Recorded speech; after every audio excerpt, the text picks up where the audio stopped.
If you want to add some high energy suspense to your next stream, this year the Whatnot Randomizer isn't just for giveaways, it's the ultimate tool for mystery pulls and breaks. And I'm giving you the 60-second setup to get your wheel on screen and spinning. So before you can use the wheel, you have to opt in to the Seller Toolkit. Open the Whatnot app, tap your account icon and go to Preferences. Scroll down and toggle Seller Tools to On.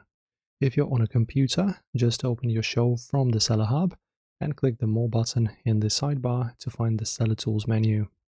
You must be live or in a rehearsal mode for the wheel to appear. Once you're in the show, tap the three-dot menu on the right side of your screen and select Randomizer. If you're using the web version, it will appear as a dedicated tab in your Seller dashboard. This is your control center for everything that happens on the wheel. Right, and then of course to fill it up.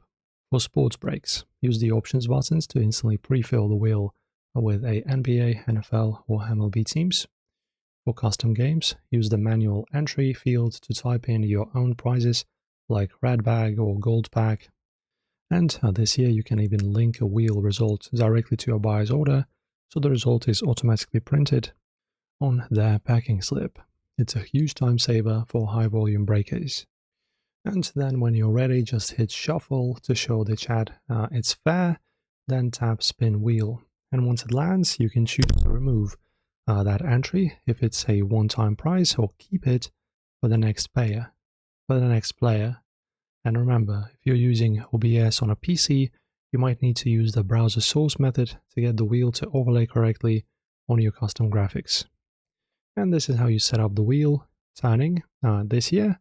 If the setup guide helped you boost your show's energy, don't forget to subscribe.